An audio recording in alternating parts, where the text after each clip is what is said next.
한 주 동안도 승리하셨나요? 오늘도 사랑하는 비전교회 성도님들과 함께 엠마오 3강 수업을 시작하도록 하겠습니다. 자, 먼저 본격적으로 말씀을 보기 전에 우리에게 은혜 주실 것을 사모하며 제가 기도하도록 하겠습니다. 함께 기도하겠습니다. 사랑의 주님, 감사합니다. 하나님의 은혜로 한 주간도 말씀 붙잡고 승리하게 하여 주시고 또 이 자리에 함께 하나님의 말씀을 공부하며 하나님의 말씀을 가까이 하게 하여 주시니 참으로 감사합니다. 이 시간에 가르치는 자나 듣는 자 모두에게 하나님의 말씀이 풀어지고 말씀이 밝히 보여지는 귀한 시간이 되어지게 하여 주시고 말씀을 듣기만 하여 자신을 속이는 자가 되는 것이 아니라 들은 말씀을, 배운 말씀을 삶에서 실천하고 그 말씀에 순종하여 하나님께 기쁨이 되는 거룩한 삶을 살아가도록 주님 인도하여 주시옵소서. 우리에게 지혜와 명철을 또 귀한 믿음을 더하여 주시기만을 원하며 사랑이 많으신 예수 그리스도의 이름으로 기도드립니다. 아멘. 자, 우리 지난주에 배웠던 2과의 내용을 다시 한번 정리해 보도록 하겠습니다. 권세란 무엇이라고 했죠? 권세란 자녀된 자에게 주어지는 특권이고 선물이다 라고 했습니다. 그래서 가장 큰 권세는 무엇이냐면 바로 하나님의 권세라고 했죠. 그 가장 큰 권세를 가지고 계신 하나님의 자녀가 된다면 우리 또한 권세 있는 삶을 살아갈 수 있다 이야기했습니다. 이 권세 있는 가장 큰 권세를 가지고 계신 하나님의 자녀가 되는 방법이 무엇이라고 했나요?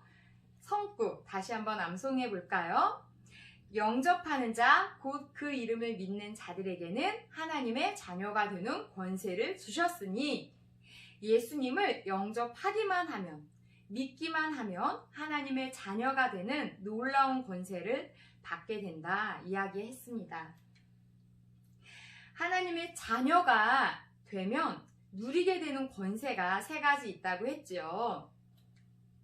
바로 죄를 이기는 권세, 보호받는 권세, 구하여 얻는 권세를 누릴 수 있다라고 했습니다. 하나님의 자녀에게는 이러한 권세가 있고 이 권세를 사용하지 않으면 그것 또한 직무유기다 라고 이야기했지요. 기억나시죠? 마지막으로 우리에게 자녀된 권세를 주신 이유는 생명을 더 풍성히 누리게 하기 위해서 또한 열매를 맺고 기도 응답을 받게 하기 위해서 자녀된 권세를 우리에게 주셨다 하였습니다. 그리고 이런 큰 복을 우리에게 주신 이유는 나만 복 받는 것이 아니라 나로 인해서 영혼을 구원하여 하나님께 기쁨이 되는 삶을 살아가게 하기 위해 우리에게 이런 자녀된 권세, 큰 복을 주셨다라고 이야기했습니다. 자, 그렇다면 숙제 검사를 한번 해볼까요? 지난주 숙제에 무엇이었는지 기억나시나요? 먼저 제일 중요한 거, 이 엠마오 성경 공부를 통해서 이 30주 과정을 마친 이후에 내가 무엇을 가장 크게 남았나 이야기를 들어보면 이 과정을 수료하신 분들이 암송을 통해서 큰 유익을 얻었다라는 이야기를 한결같이 말씀하셨습니다. 암송 매주 한 과씩 누적으로 계속 암송해 나가실 텐데요. 쉽지 않지만 같이 힘을 내서 해나가셨으면 좋겠습니다. 제가 잘 하실 수 있도록 계속 독려하며 도와드리도록 하겠습니다. 자, 1과 내용부터 같이 암송해 보도록 할까요? 암송하신 분들은 눈을 감고 암송을 하시고 암송이 잘 되지 않으신 분들은 앞에 화면을 보시면서 암송하시면 되겠습니다. 나는 잘 안 된다, 자꾸만 하는데도 틀린다 하시는 분들 좌절하실 필요 없습니다. 저와 함께 계속 이렇게 반복하다 보면 어느 순간 성경 말씀이 입에 착 붙어서 잘 암송하시게 될 것입니다. 1과 하겠습니다. 시작! 요한계시록 3장 20절 말씀. 볼지어다 내가 문 밖에 서서 두드리노니 누구든지 내 음성을 듣고 문을 열면 내가 그에게로 들어가 그와 더불어 먹고 그는 나와 더불어 먹으리라. 아멘. 자, 이과를 해볼까요? 이과, 요한복음 1장 12절 말씀이었지요. 함께 암송하겠습니다. 시작! 영접하는 자, 곧 그 이름을 믿는 자들에게는 하나님의 자녀가 되는 권세를 주셨으니 아멘. 잘하셨습니다. 자, 암송 수첩 아직 안 만드신 분들은 만들어서 체크해보는 것도 숙제였습니다. 암송 수첩 만드셨나요?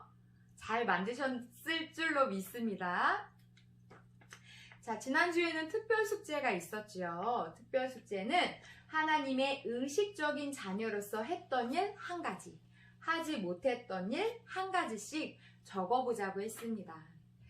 하나님의 의식적인 자녀는 어떠한 어려움이나 시험이 와도 내가 하나님의 자녀라는 것을 믿는, 흔들리지 않는 자녀라고 했죠.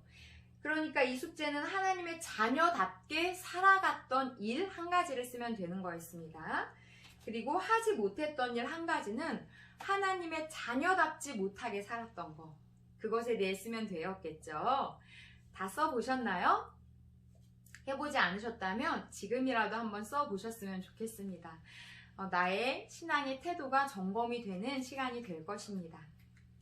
자, 오늘 이제 본격적으로 삶과 그리스도인의 신앙의 기초란 무엇인지, 그리스도인의 신앙의 기초에 대해서 알아보도록 하겠습니다.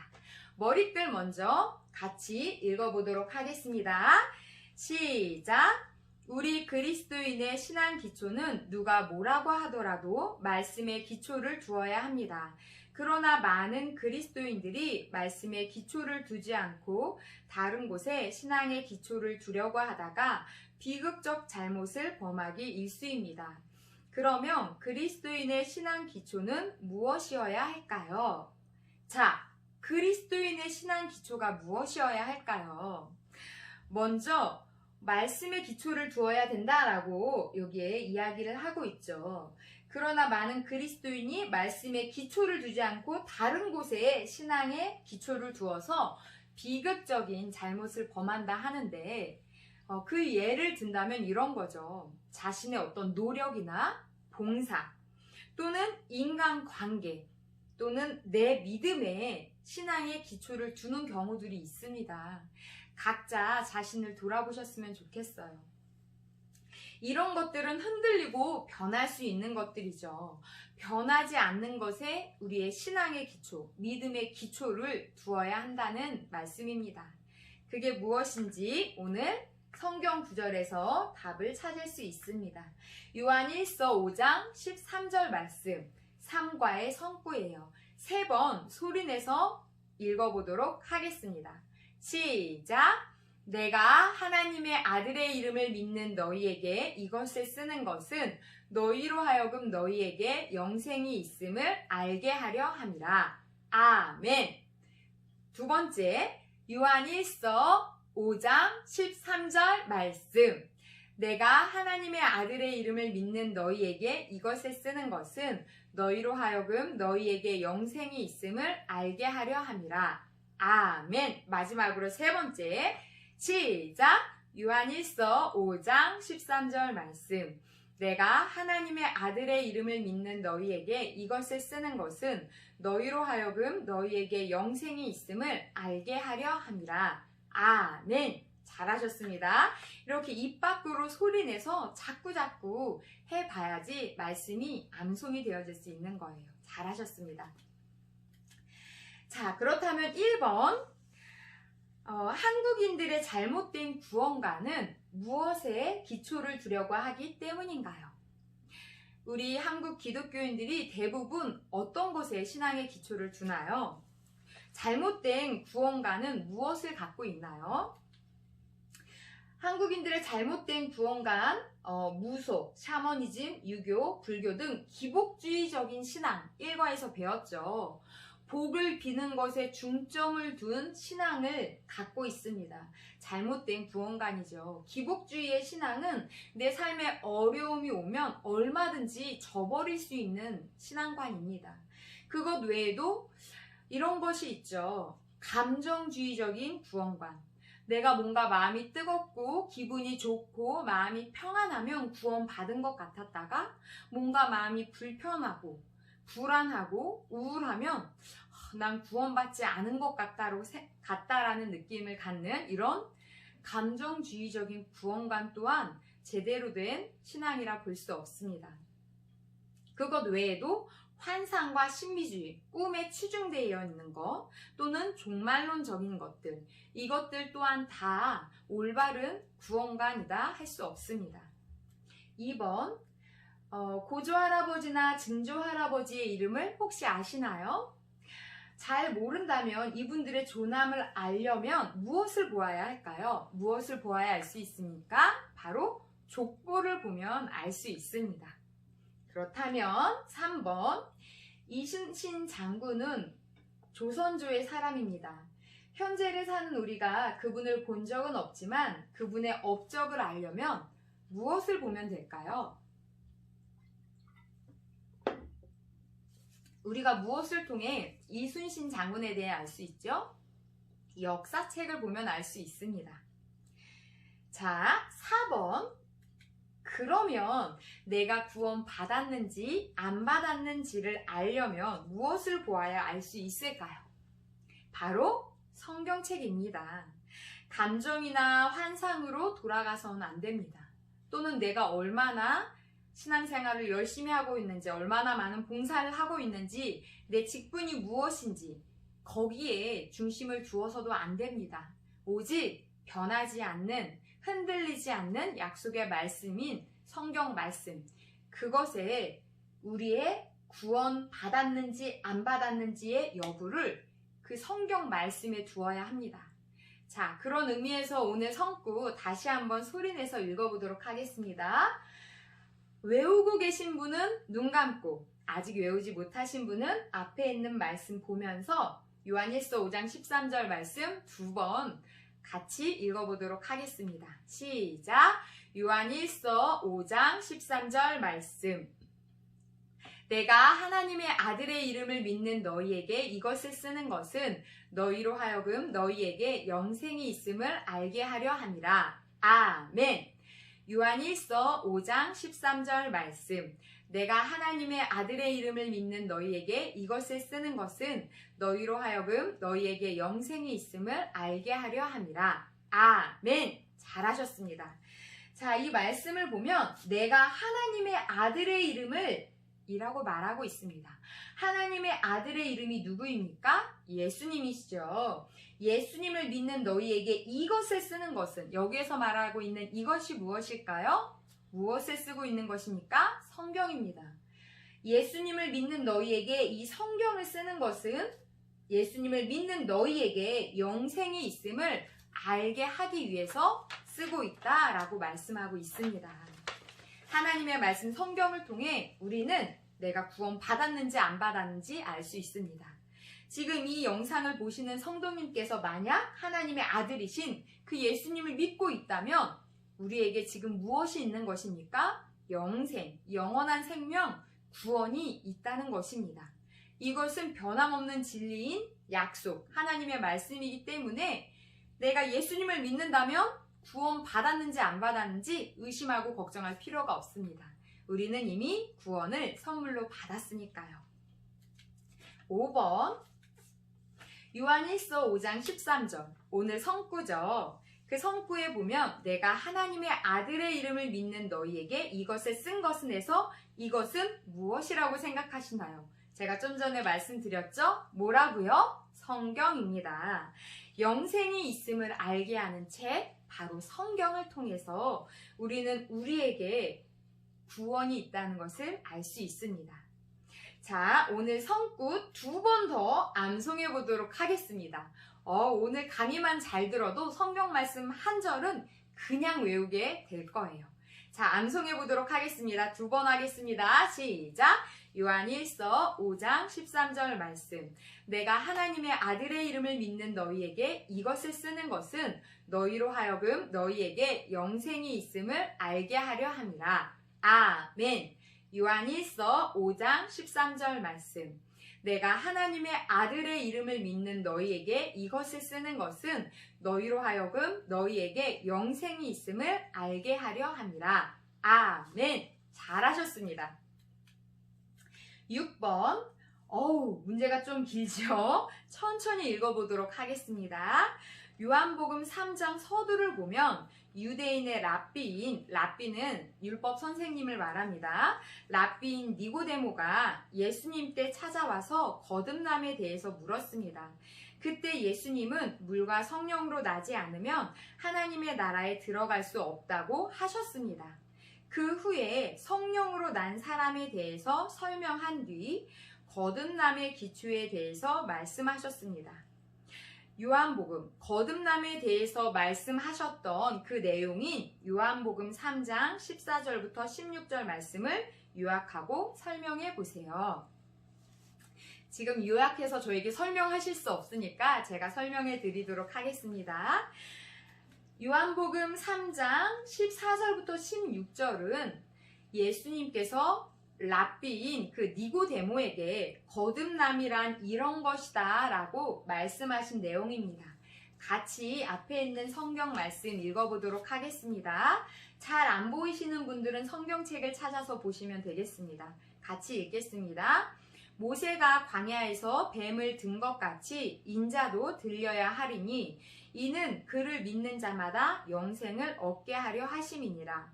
하나님이 세상을 이처럼 사랑하사 독생자를 주셨으니 이는 그를 믿는 자마다 멸망하지 않고 영생을 얻게 하려 하심이니라. 아멘. 요한복음 3장 16절 말씀은 잘 알고 계신 말씀이지요. 하나님이 세상을 이처럼 사랑하사, 그 말씀입니다. 자, 이 말씀, 모세가 광야에서 뱀을 든 것 같이 인자도 들려야 하리니, 여기에서 말씀하는 인자는 예수님이시고요. 예수님이 들려야 한다는 말씀은 예수님께서 십자가 처형에 의해 죽임을 당할 것에 대한 언급을 하신 내용입니다. 즉, 이 말씀은 나의 죄를 대신해서 십자가에서 죽으신 예수님을 믿는 자마다 영생을 얻게 된다라는 말씀입니다. 예수님께서 니고데모에게 하신 그 말씀의 핵심은 결국 예수님을 믿음으로 구원받을 수 있다. 예수님을 믿음으로 거듭날 수 있다라는 이야기입니다. 자, 7번 위의 말씀. 방금 읽은 그 말씀에서 예수님은 구원에 관해 설명하실 때 민수기 21장 9절의 말씀을 가지고 설명하셨습니다. 이 앞에서 모세가 광야에서 뱀을 든 것 같이, 이 내용이 바로 민수기 21장 9절 말씀을 인용한 것입니다.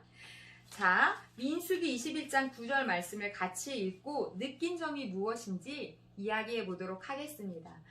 그런데 민수기 21장 9절 말씀을 이해하려면 그 앞에 내용들을 읽어야지 이해가 잘 되실 것 같아서 민수기 21장 4절부터 9절을 이렇게 앞에 화면에 띄웠습니다. 얼마나 잘 보이시는지 모르겠어요. 잘 안 보이시는 분들은 성경책으로 민수기 21장 4절부터 9절을 찾아서 보시면 되겠습니다. 잘 보이시는 분들은 앞에 화면을 보시며 저랑 같이 읽어보도록 하겠습니다. 시작! 백성이 호르산에서 출발하여 홍해길을 따라 에돔 땅을 우회하려 하였다가 길로 말미암아 백성의 마음이 상하니라. 백성이 하나님과 모세를 향하여 원망하되 어찌하여 우리를 애굽에서 인도해 내어 이 광야에서 죽게 하는가? 이곳에는 먹을 것도 없고 물도 없도다. 우리 마음이 이 하찮은 음식을 싫어하노라 하매 여호와께서 불뱀들을 백성 중에 보내어 백성을 물게 하심으로 이스라엘 백성 중에 죽은 자가 많은지라. 백성이 모세에게 이르러 말하되 우리가 여호와와 당신을 향하여 원망함으로 범죄하였사오니 여호와께 기도하여 이 뱀들을 우리에게서 떠나가게 하소서. 모세가 백성을 위하여 기도하매 여호와께서 모세에게 이르시되 불뱀을 만들어 장대 위에 매달아라. 물린 자마다 그것을 보면 살리라. 모세가 놋뱀을 만들어 장대 위에 다니 뱀에게 물린 자가 놋뱀을 쳐다본즉 모두 살더라. 아멘. 9절 말씀은 핵심이라 줄 치워놨습니다. 잘 보이시죠? 모세가 놋뱀을 만들어 장대 위에 다니 뱀에게 물린 자가 이 놋뱀을 쳐다본즉 모두 살았다라고 말씀하고 있습니다. 이스라엘 백성들이 에돔 땅을 우회하려 가다가 길이 너무 험악한 거예요. 너무 힘드니까 이제 하나님도 원망이 되고 자기들을 인도한 모세도 원망이 되는 겁니다. 그래서 불평불만을 했습니다. 왜 우리를 애굽에서 이끌어내서 이 광야에서 죽게 하냐. 여기는 먹을 것도 없고 물도 없고 왜 이렇게 우리를 고생스럽게 하냐라고 원망하는 거예요. 그 원망의 말씀을 듣고 하나님께서 불뱀을 보내어 이스라엘 백성들이 물려 죽게 했습니다. 뒤늦게 뉘우친 백성들이 모세에게 우리를 위해 기도해 달라 했고 모세가 기도했을 때 하나님께서는 불뱀을 만들어서 장대 위에 매달라고 했습니다. 놋으로 불뱀을 만들었고 그 장대 위에 매달린 뱀 본 사람들이 살아나는 일이 일어난 거죠. 말씀을 믿고 이 놋뱀을 쳐다보기 위해 최선을 다한 사람은 살았습니다. 하지만 자신의 이 뱀에게 물린 자리를 치료하기 위해 응급처치하느니라 내 노력으로 내 힘으로 어떻게 해보려고 바빴던 급급했던 사람들은 모두 다 죽었던 것이지요. 자신의 힘으로는 구원받을 수 없다라는 것이 이 말씀의 핵심입니다. 믿기만 하면 하나님의 말씀을 믿기만 하면 하나님을 바라보기만 하면 구원받는 역사에 대한 말씀을 하고 있는 것이지요. 자, 그런 의미에서 오늘 성구 두 번 더 소리내서 암송해 보도록 하겠습니다. 자, 앞에 화면 없어도 암송하실 수 있죠. 요한일서 5장 13절 말씀. 내가 하나님의 아들의 이름을 믿는 너희에게 이것을 쓰는 것은 너희로 하여금 너희에게 영생이 있음을 알게 하려 함이라. 아멘. 요한일서 5장 13절 말씀. 내가 하나님의 아들의 이름을 믿는 너희에게 이것을 쓰는 것은 너희로 하여금 너희에게 영생이 있음을 알게 하려 함이라. 아멘. 잘하셨습니다. 8번. 예수님께서는 말씀하실 때 구약 성경을 인용하신 적이 대단히 많습니다.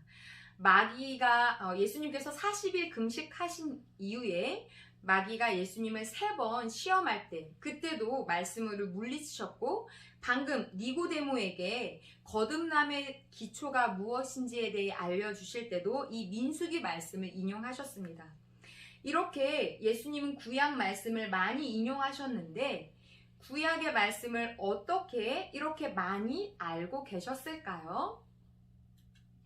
누가복음 2장 40절부터 52절 말씀을 보면 예수님께서 어떻게 이렇게 구약의 말씀을 많이 알고 계셨는지 알 수 있습니다. 앞에 화면을 보면서 같이 읽어보도록 하겠습니다. 조금 길지만 하나님의 말씀은 진리이기 때문에 우리가 입 밖으로 소리내서 읽는 것만으로도 우리 영혼의 양식이 됩니다.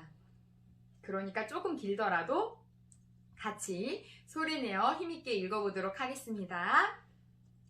아기가 자라며 강하여지고 지혜가 충만하며 하나님의 은혜가 그의 위에 있더라.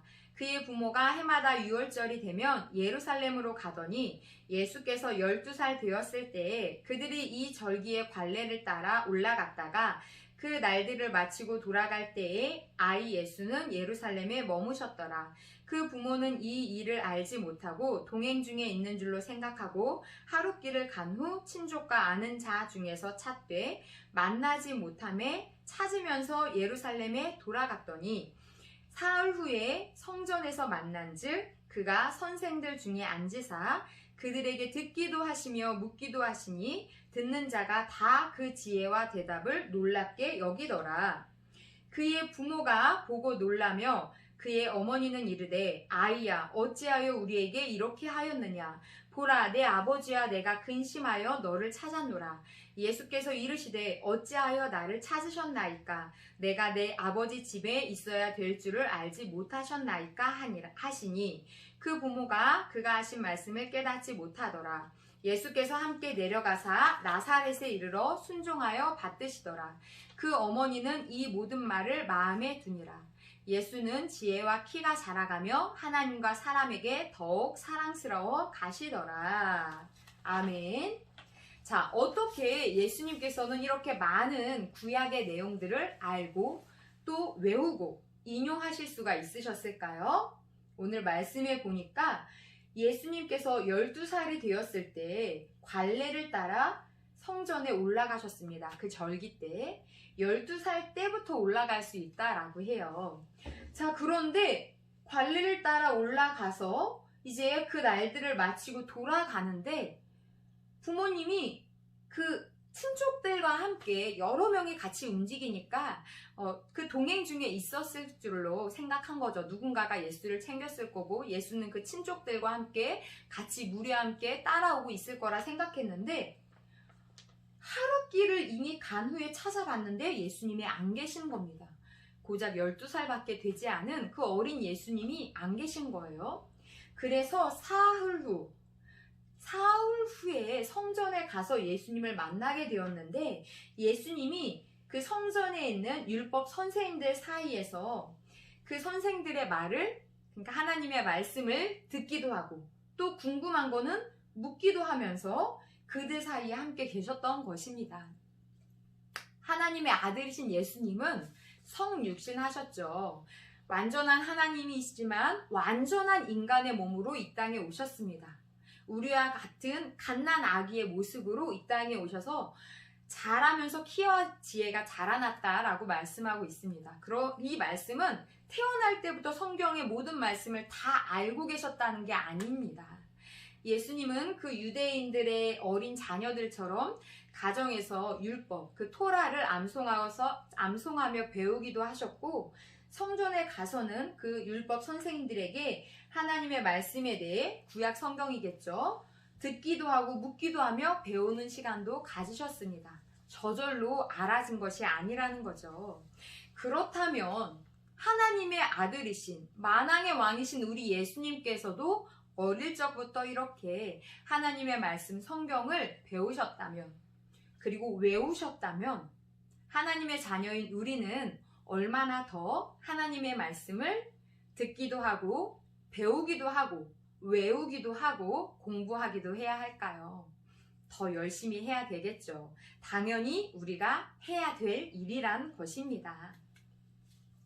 9번, 성경은 전체가 다 영생이 있음을 가르쳐주고 있습니다.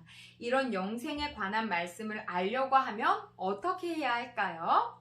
바로 성경을 읽고 성경을 공부하고 성경을 암송하고 묵상해야 합니다. 자, 그런 의미에서 오늘 성경 구절 같이 소리내어 한 번만 읽어보도록 하겠습니다. 시작! 요한일서 5장 13절 말씀. 내가 하나님의 아들의 이름을 믿는 너희에게 이것을 쓰는 것은 너희로 하여금 너희에게 영생이 있음을 알게 하려 함이라. 아멘. 10번. 성경이 어떻게 쓰였는지를 아는 대로 한번 말씀해 보시겠어요? 우리가 소그룹으로 모인다면 한 분 한 분 이야기를 들어볼 텐데 들어볼 수 없으니 한번 아시는 대로 혼자 말씀해 보세요. 네, 그러시군요. 잘 알고 계시네요. 잘 알고 계시지만 성경에서는 어떻게 말씀하고 계시는지도 같이 보도록 하겠습니다. 먼저 디모데후서 3장 16절 말씀입니다. 모든 성경은 하나님의 감동으로 된 것으로 교훈과 책망과 바르게 함과 의로 교육하기에 유익하니. 자, 성경은 어떻게 쓰였다고 합니까? 하나님의 감동으로 쓰였다고 디모데후서는 말씀하고 있습니다. 자, 베드로후서는 또 이렇게 말씀하고 있습니다. 예언은 언제든지 사람의 뜻으로 낸 것이 아니요 오직 성령의 감동하심을 받은 사람들이 하나님께 받아 말한 것임이라. 성경 말씀이 어떻게 쓰였냐면요, 성령의 감동하심을 받은 사람들이, 그 성령의 감동하심을 받은 사람들에 의해서 쓰여졌다라고 말씀하고 있습니다. 맞습니다. 성경은 무려 1600년 동안 40여 명의 저자에 의해서 쓰여졌습니다. 그리고 쓰여진 언어도 한 가지 언어가 아닙니다. 구약은 히브리어로, 신약은 헬라어로 쓰여졌고, 다니엘서나 에스라서 같은 경우는 아람어로 쓰여졌습니다. 이렇게 1600년이라는 긴 기간 동안 40여 명의 많은 저자를 통해서 또 3가지 언어를 가지고 쓰여졌지만, 이 성경은 놀랍게도 하나의 통일성을 가지고 있습니다. 놀라운 통일성을 갖고 있죠. 성경 전체는 우리에게 무엇을 말씀하고 있냐면 우리에게 영생이 있음을 말씀하고 있습니다. 자, 11번. 어떤 사람이 방을 얻으려고 할 때 말로만 내가 얻겠다고 해서는 안 되지요. 계약금을 건네주고 계약서도 써야 합니다. 그렇다면 하나님께서 나에게 구원받았다고 선언하는 계약서는 무엇일까요? 2글자죠. 무엇입니까? 성경입니다. 죄송해요. 성경입니다. 네. 그런 의미에서 오늘 성구 2번 소리내서 같이 읽어보도록 하겠습니다. 네, 이 정도 되면 안 봐도 어느 정도 중얼중얼 말씀하실 수 있겠죠? 같이 암송하도록 하겠습니다. 시작! 요한일서 5장 13절 말씀. 내가 하나님의 아들의 이름을 믿는 너희에게 이것을 쓰는 것은 너희로 하여금 너희에게 영생이 있음을 알게 하려 함이라. 아멘. 요한일서 5장 13절 말씀. 내가 하나님의 아들의 이름을 믿는 너희에게 이것을 쓰는 것은 너희로 하여금 너희에게 영생이 있음을 알게 하려 함이라. 아멘. 잘하셨습니다.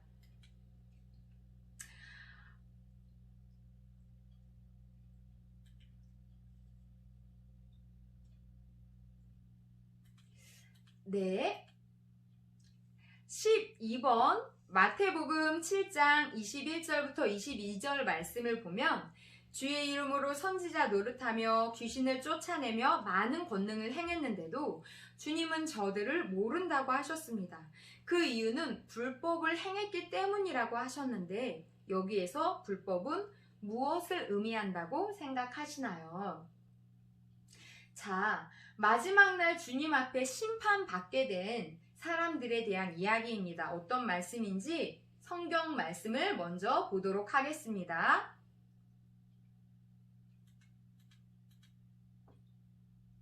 마태복음 21장 22절 말씀입니다. 나더러 주여 주여 하는 자마다 다 천국에 들어갈 것이 아니요 다만 하늘에 계신 내 아버지의 뜻대로 행하는 자라야 들어가리라. 그날에 많은 사람이 나더러 주여 주여 우리가 주의 이름으로 선생 노릇하며 주의 이름으로 귀신을 쫓아내며 주의 이름으로 많은 권능을 행하지 아니하였나이까 하리니. 이 말씀이 어떤 내용인지 아시겠나요? 마지막 심판 날에 예수님께서는 오직 우리가 이 세상에서 얼마나 하나님의 말씀에 순종하는 삶을 살았는지 그 여부에 따라 심판하신다는 말씀입니다. 그러므로 이 세상에서 우리가 얼마나 많은 재산을 소유하고 있는지, 또는 얼마나 오랫동안 신앙생활을 했는지, 우리의 직분이 무엇이었는지는 중요하지 않습니다. 그날이 되면 말뿐인 신앙 고백은 아무 소용이 없게 됩니다. 오로지 예수님께서 모범을 보이셨던 그 삶대로, 가르침대로, 말씀대로 살았는지, 우리가 얼마나 순종하고 실천했는지만 주님께서 살피신다는 것입니다. 그러므로 이 말씀에서 우리에게 알려주고 있는 불법이란 무엇이냐면, 하나님의 말씀대로 뜻대로 살아가지 않는 것, 그것이 바로 불법입니다. 내가 아무리 많은 큰 능력을 행했다 해도, 아무리 열심히 봉사를 했다 해도 그것이 하나님의 뜻과 말씀과 무관하다면 그것은 불법이라는 것입니다. 그렇기 때문에 우리가 불법이 아닌 합법, 말씀대로 살려면 우선 하나님의 말씀이 무엇인지 알고 배워야 합니다. 그래야 하나님이 기뻐하시는 뜻을 알고 올바로 순종할 수 있겠지요. 13번, 이어서 마태복음 7장 23절부터 27절에서 집 짓는 자의 비유에 대해 말씀하셨는데, 이 말씀의 핵심은 무엇이라고 생각하시나요? 방금 읽었던 그 성구, 이 성구에 이어지는 말씀입니다. 집 짓는 자의 비유가 이 말씀에 대해서, 이 불법자들에 대해서 책망하시고 이어서 하시는 말씀이 이거라는 거죠. 자, 같이 읽어보도록 하겠습니다. 끝에가 잘 안 보이시겠네요. 네, 성경책 찾아서 보셔도 되고요. 아니면 제가 더 크게 읽어드리도록 하겠습니다. 그때 내가 그들에게 밝히 말하되 내가 너희를 도무지 알지 못하니 불법을 행하는 자들아 내게서 떠나가라 하리라. 그러므로 누구든지 나의 이 말을 듣고 행하는 자는 그 집을 반석 위에 지은 지혜로운 사람 같으리니 비가 내리고 창수가 나고 바람이 불어 그 집에 부딪히되 무너지지 아니하나니 이는 주초를 반석 위에 놓은 까닭이요.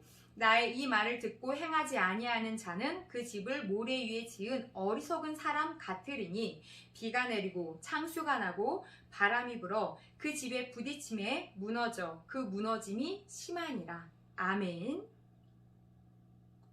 줄 쳐져 있는 이 부분들을 좀 더 중심으로 보셨으면 좋겠습니다. 나의 이 말을 듣고 행하는 자, 나의 이 말을 듣고 행하지 아니하는 자, 이게 바로 핵심입니다. 하나님의 말씀에 기초한 신앙이야말로 성도가 하나님의 말씀에 그 기초한 신앙을 갖고 있는 성도는 어떤 환난과 역경을 만나도 전혀 흔들리지 않는 삶의 자세를 갖게 됩니다. 만약 우리가 하나님의 말씀에 기초를 두고 있지 않다면 기복주의, 복받는 신앙, 축복받는 신앙에 내 신앙에 기초를 두고 있다면 언젠가 시련과 고통이 반드시 우리를 찾아오게 될 텐데 그때에 마치 바람과 홍수에 무너져 버리는 모래 위에 지은 집과 같은 우리의 신앙 역시 뿌리째 흔들리는 그런 모습을 보이게 될 것입니다. 하나님의 말씀대로 사는 것, 하나님의 말씀을 듣고 행하는 삶, 이게 바로 성공하는 삶이다. 올바른 신앙의 모습이다 라고 말씀하고 있습니다. 하나님의 말씀에 기초하는 신앙, 그리고 그것에 순종하는 신앙, 이것이 바로 옳은 신앙이라는 거지요. 자, 14번 마태복음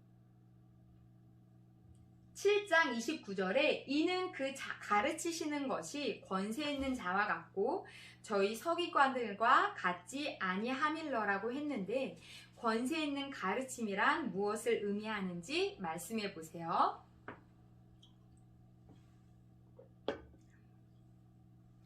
백성들이 예수님이 가르치시는 것을 들었다 보니까 정말 그 말씀이 권세 있는 자 같았고 자기들을 가르치는 그 서기관들과 같지 않았다는 것입니다.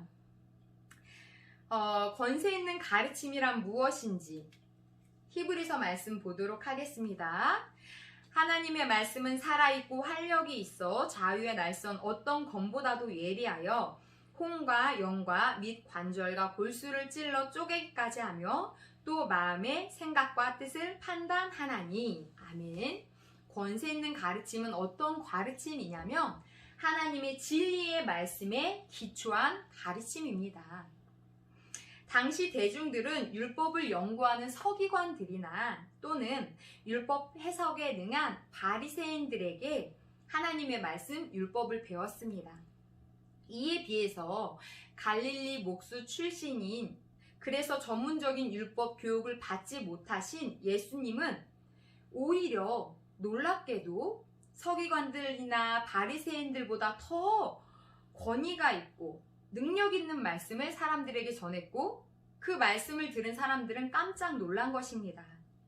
당시 율법 교사들은 이 성경 말씀을 인용하기보다는 탈무드 등을 인용하여 율법을 해석했다고 해요. 하지만 예수님께서는 그 자신이 직접 진리를 선포하셨고 누구나 이해할 수 있는 쉬운 용어로 진리의 핵심, 성경 말씀을 생명력 있게 전달하셔서 사람들에게 큰 감동을 주었습니다. 무엇보다도 왕으로 오신 예수님께서는 우리에게 일방적으로 진리에 순종할 것을 강요하는 것이 아니라 친히 하나님의 말씀과 뜻에 예수님 자신께서 순종하심으로 자신의 몸을 십자가에 내어 주셨죠. 그러므로 실천적인 믿음에 대해 모범을 보이셨습니다. 사랑하라 그냥 말씀하지 않고 제자들의 그 더러운 발을 직접 종처럼 닦아주심으로 사랑을 실천하여 보여주셨죠. 그러면서 이렇게 말씀하시지 않았습니까? 내가 너희를 사랑한 것처럼 너희도 서로 사랑하라고 말입니다. 바로 이러한 예수님의 모범은 온갖 율법을 다 준수하도록 백성들을 강요하면서도 정작 자신은 손가락 하나 움직이려고 하지 않았던 당시의 종교 지도자들이 보여주었던 모습과 대조적인 모습이었습니다. 그랬기 때문에 예수님의 그 말씀은 굉장히 권세 있는 능력 있는 말씀으로 대중들에게 다가왔고 큰 감동을 준 거죠. 하나님의 말씀에 기초한 가르침, 또 삶으로 본을 보이셨던 말씀에 순종하는 그 삶의 모습의 가르침이야말로 그 이스라엘 백성들에게 아주 큰 울림을 주었습니다. 자, 우리 또한 이렇게 하나님의 말씀에 우리의 삶과 신앙이 일치되어야만 되겠습니다. 오늘 성경 공부를 통해 느낀 점이나 배운 점이 있다면 서로 한번 나누어 보았으면 좋겠습니다. 메모지에 쓰셔도 좋고요. 핸드폰에 기록하셔도 좋고요. 정리하고 누군가에게 한 명에게는 내가 오늘 엠마오 성경 공부하면서 이런 것들을 배우고 느꼈다라고 나누어 주셨으면 좋겠습니다. 자, 오늘 말씀을 정리해 보면요. 오늘의 제목은 그리스도인의 신앙의 기초였죠. 우리의 신앙의 기초는 무엇에 두어야 한다고 했습니까? 능력이 있는, 생명이 있는 하나님의 말씀에 기초를 두어야 한다라고 이야기했습니다. 이것만 기억하셔도 좋겠습니다. 하나님의 말씀에 우리의 신앙의 기초를 세울 때 어떠한 어려움이 와도 우린 흔들리지 않을 수 있습니다. 때떨로 흔들린다 할지라도 내가 흔들릴 때 오늘 암송한 이 말씀 기억하면 흔들리지 않을 수 있겠죠. 어떤 말씀이었습니까? 요한일서 5장 13절 말씀. 내가 하나님의 아들의 이름을 믿는 너희에게 이것을 쓰는 것은 너희로 하여금 너희에게 영생이 있음을 알게 하려 함이라. 아멘. 우리의 믿음이 흔들릴 때, 삶의 어려움이 닥쳐올 때 우리의 믿음의 근거를, 신앙의 기초를 나의 행동 또는 나의 감정, 나의 직분에 두지 말고 하나님의 약속의 말씀 성경에 두시기를 바랍니다. 그러면 흔들렸던 우리 마음이 다시 잔잔해지고 평안을 갖게 될 것입니다. 약속 있는 말씀 성경, 그것만이 그리스도인의 신앙의 기초가 되어질 수 있습니다. 자, 이 시간에 오늘 배운 말씀을 기억하며 소리내서 같이 통성으로 잠시 기도하기 원합니다. 하나님, 내가 오늘 배운 이 말씀에 근거한 신앙을 가질 수 있게 하여 주십시오. 내 믿음이 흔들릴 때 다른 것을 의지하는 것이 아니라 오직 하나님의 약속의 말씀에 믿음의 근거를 둘 수 있게 하여 달라고, 하나님의 약속의 말씀을 더 사모하고 그 말씀을 공부하고 가까이 할 수 있게 하여 달라고 이 시간에 주여 한번 외치고 같이 기도하겠습니다. 주여, 주여, 하나님 감사합니다. 우리에게 약속의 말씀, 생명의 능력의 말씀, 성경을 주셔서 감사합니다. 우리가 때때로 하나님의 말씀을 멀리하고 덮어놓고 믿는 어리석은 모습을 보일 때가 있었습니다. 주님, 이제는 그러지 않기를 원합니다. 하나님의 말씀, 능력의 말씀, 내 삶을 변화시킬 수 있는 말씀인 성경으로 다시 돌아가기를 원합니다. 하나님의 말씀을 다시 펴서 읽게 하여 주시고 암송하게 하여 주시고 기쁜 마음으로 끝까지 공부할 수 있도록 주님 도와주시옵소서. 하나님, 내 신앙의 기초를 하나님의 말씀에 둘 때 우리는 흔들리다 할지라도 넘어지지 않고 아주 주저앉지 않을 수 있습니다. 다시 일어날 수 있습니다. 예수님 또한 하나님의 약속의 말씀을 배우고 암송하셨다면 우리는 얼마나 더 하나님의 말씀으로 돌아가 그 말씀을 외우고 암송하며 공부해야 되겠습니까? 하나님의 말씀을 달고 오묘한 그 말씀을 기쁘게 사랑스럽게 여길 수 있도록 도와주시옵소서. 새 마음을 부어주시옵소서. 사랑의 하나님, 감사합니다. 오늘도 하나님을 사랑하는 우리 비전교회 성도님들께서 엠마오 3강을 함께 이렇게 공부하게 하여 주시니 감사합니다. 우리의 신앙의 기초를 오직 약속에 있는 성경 말씀에 두게 하여 주시옵소서. 우리를 위하여, 우리에게 영생이 있음을 알게 하게 위하여 이렇게 귀한 말씀, 성경 말씀을 선물로 주셨습니다. 우리에게 주신 이 귀한 성경 말씀을 덮어놓고 믿는 것이 아니라 펼쳐놓고 읽고 외우고 공부하며 믿을 수 있도록 도와주시옵소서. 하나님의 말씀을 더욱더 사랑하고 가까이 함으로 우리의 영의 양식을 섭취할 수 있도록 도와주시옵소서. 감사합니다. 사랑이 많으신 예수 그리스도의 이름으로 기도드립니다. 아멘. 감사합니다. 수고하셨습니다. 자, 오늘도 숙제가 있습니다. 숙제는 뭐냐면 1과부터 오늘 암송한 해당한 3과까지의 성구를 암송하는 겁니다. 마찬가지로 하루에 3번에서 5번, 일주일에 4일 이상 암송하시고 수첩에 꼭 체크해 주셨으면 좋겠습니다. 그리고 또 특별 숙제가 하나 있는데요. 이 엠마오 30과가 끝나기 전에 성경을 일독하는 것입니다. 그동안 엠마오 성경 공부를 이렇게 진행하면서 이야기를 듣다 보면 신앙생활을 20년 또 권사 직분을 내가 갖고 있지만 성경을 온전히 일독을 하지 못해서 그게 내 마음에 참 큰 짐이었다, 어려움이었다라고 고백하시는 분들이 있었어요. 특히 레위기, 이렇게 민수기 그런 내용들을 하다 보면 의욕을 갖고 성경을 읽다가도 창세기, 출애굽기, 레위기, 민수기에서 막 넘어지고 덮게 되고 그냥 좋아하는 시편만 또는 신약만 주구장창 읽게 되지 않습니까? 이 기회에 성경 일독 같이 해보셨으면 좋겠습니다. 할 수 있습니다. 하는 방법은 성경책을 그냥 펴고 읽으셔도 되고요. 그게 어려우신 분들은 갓피플 앱을 깔면은 성경 통독에서 드라마 바이블이라고 있습니다. 잘 모르시겠으면 핸드폰 가지고 사무실로 오시거나 저에게 연락 주시면 제가 아주 자세하게 알려드리겠습니다. 아니면 저에게 핸드폰 갖고 오시면 제가 직접 깔아드릴 수도 있어요. 제가 이렇게 장황하게 말씀드리는 것은 성경을 좀 더 즐겁게 읽으실 수 있도록 도와드리기 위함입니다. 무엇이든 좋습니다. 성경 앱을 켜서 앱을 틀어놓고 들으면서 성경을 읽으셔도 좋고 또는 빨래 개시면서 설거지하면서 바닥 닦으면서 앱을 들으시는 것도 성경 통독으로 다 쳐드리겠습니다. 네, 저희 아이들이 지금 하원을 했기 때문에 빨리 말씀드릴게요. 특별 숙제 있습니다. 로마서 1장부터 7장까지 읽으시면서 영생과 복음에 대한 내용, 예수님으로 인해 구원받는 것에 대한 내용, 말씀을 찾아서 형광펜으로 밑줄 그으시면서 읽으시면 좋겠습니다. 네, 영생과 복음에 대한 내용, 죄송해요 여러분. 형광펜으로 밑줄 그어주세요. 이게 숙제입니다. 자, 마찬가지로 오늘 성구 적혀있는 프린트물 또는 엠마오 교재 구입 원하시는 분들 프린트물은 제가 그냥 드립니다. 사무실로 찾아오시면 되겠습니다. 여기 전화번호 있으니까 전화 주시고 와주시면 됩니다. 네, 긴 시간 수고하셨습니다. 사랑하고 축복합니다. 다음